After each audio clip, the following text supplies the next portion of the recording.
นี้ก็ดูแล้วน่าจะเป็นร่องรอยไก่ป่านะครับแล้วก็อีกที่หนึ่งก็จากตรงนั้นอีกที่หนึ่งครับ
มานับดูจำนวนนะครับว่าทั้งหมดเรา วางกับดักวันนี้ได้กี่หลังนะครับอันนี้คือนับจากตรงนี้ไปนะครับนี่คือหลังที่ 1ครับส่วนนี้ก็หลังที่ 2นะครับ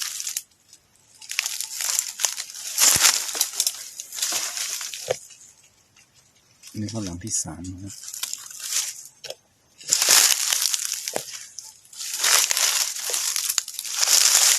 หลังที่ 4นะครับจะวางตรงนี้อีกอันนึง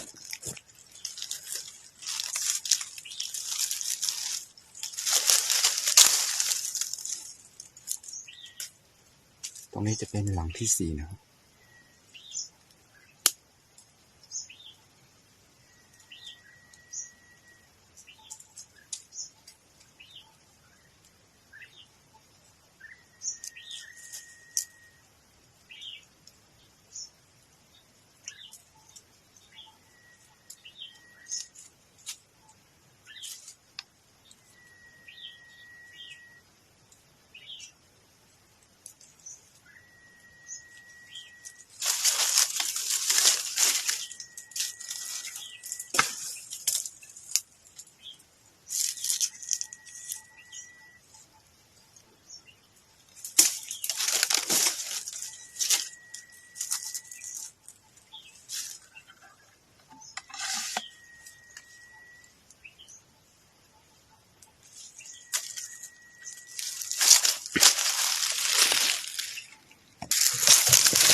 นี่เป็นหลังที่ 5นะครับหลังที่ 5อันนี้เป็นหลังที่ 6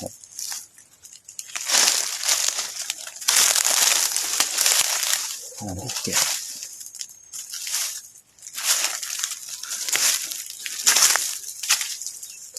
มันเป็นหลังที่ 8นะครับหลังที่ 9นะครับทั้งหมดรวมกันมี9หลังนะครับตรงนี้ก็ยังเหลืออีก2หลังนะครับเดี๋ยวเราไปหาดูที่วางกันต่อนะครับอีก2หลังนะครับ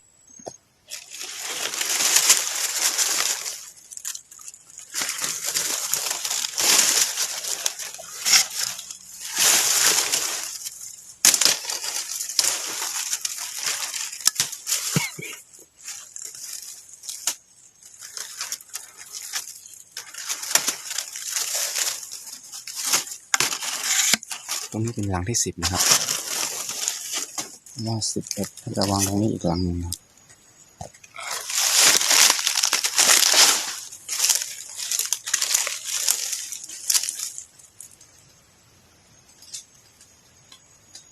ส่วนตรงนี้ก็จะเป็นหลังที่11นะครับ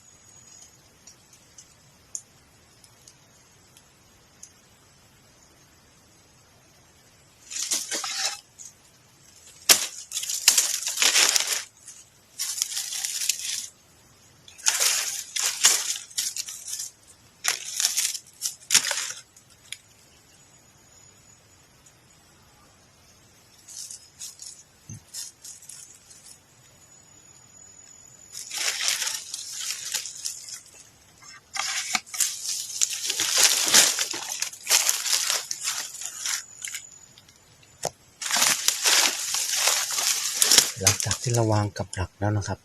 ก็ประมาณ1-2 วันนะครับเราค่อยมาเช็คดู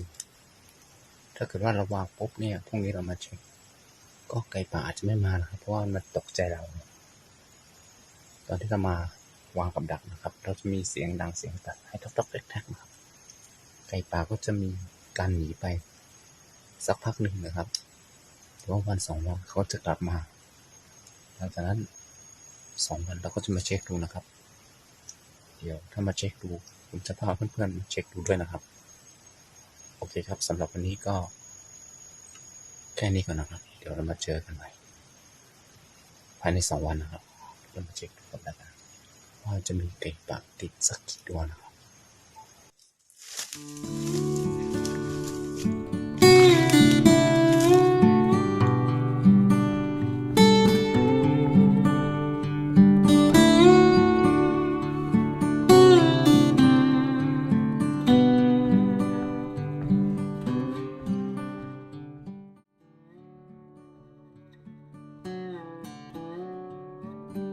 าประมาณ7 โมงหรือ8 โมงเช้านี่แหละครับก็จะมีหมอกปกคลุมเต็มไปหมดเลยนะครับดูนะครับตามทุ่งนานี่จะปกคลุมไปหมดเลยเดี๋ยวผมจะพาทุกคนปีนขึ้นเขาไปนะครับเดี๋ยวถ่ายลงมาในทุ่งนานะครับว่าวิวจะสวยงามแค่ไหนนะครับ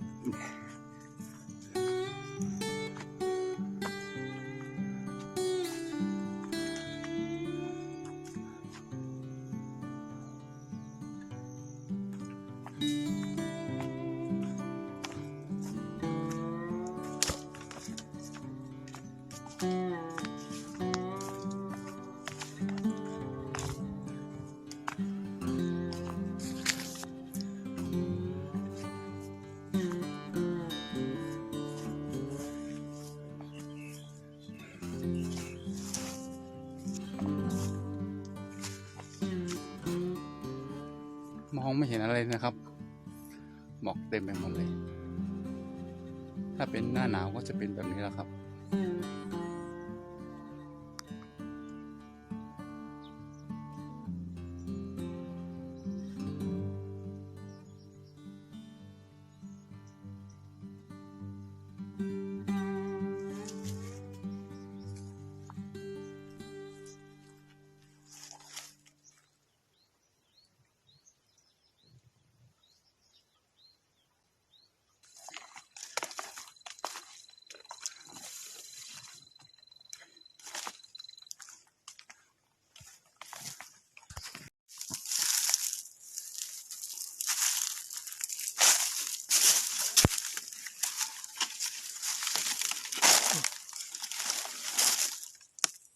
ติดกระรอกนะครับ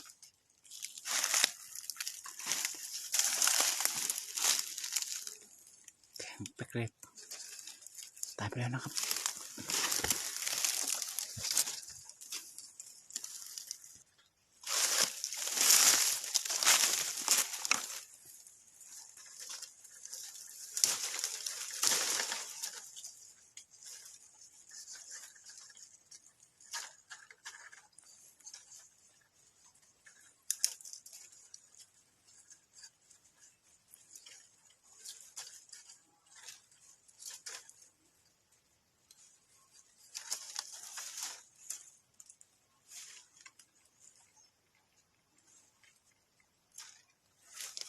นี่ครับเรามาดักไก่ป่านะครับกลับได้กระรอกนะครับสงสัยติดเมื่อวานนะครับเมื่อวานไม่ได้มาดูนะครับ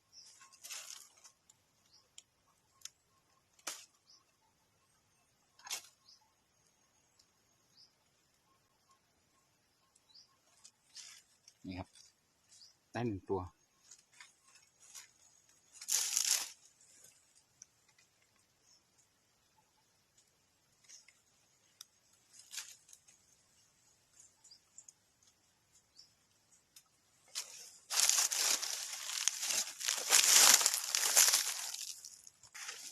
เดี๋ยวเราไปดูรังต่อไปกันนะครับ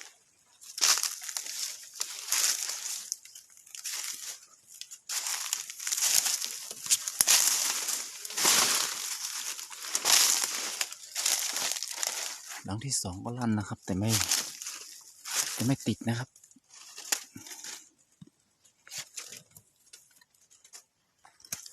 ไปดูรังที่3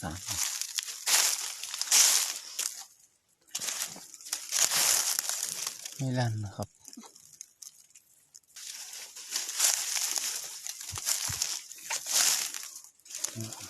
ไม่ลั่นสองหลังนะครับแต่ไม่ติด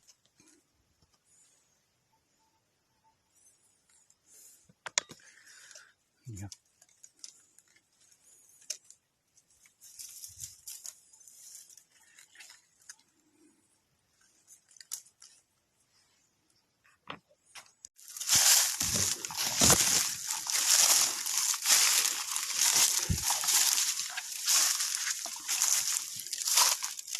ติดกระรอกอีกแล้วนะครับ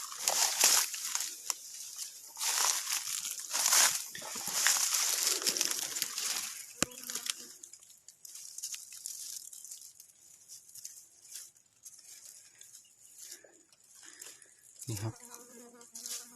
อะไรมากัดกินหัวมันไม่ทราบนะครับ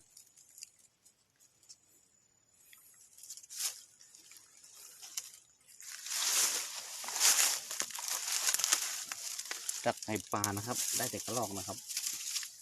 ได้2 ตัวละ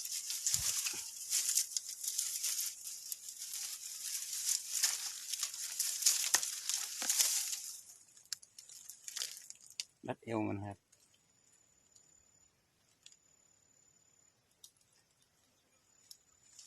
โอ้โหน่าจะเป็นพวกหนูนะครับมากัดกินหัวของมันนะครับ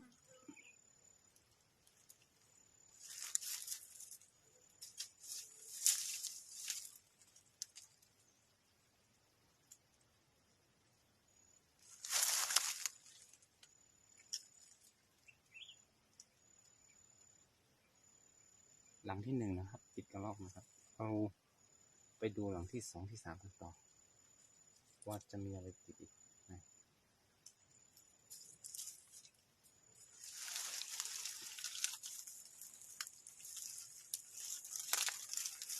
นี่ครับ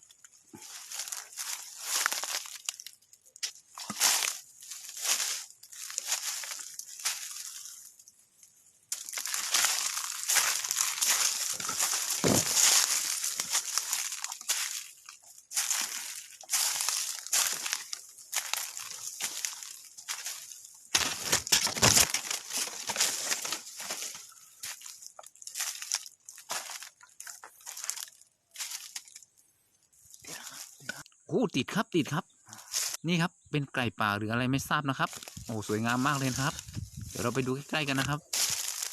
โอ้โหขนสวยงามมากเลยครับมีเท้าเป็นสีชมพูด้วยนะครับดูแล้วน่าจะเป็นนกขานะครับแต่ผมก็ไม่ทราบว่ามันจะเป็นตัวผู้หรือตัวเมียนะครับ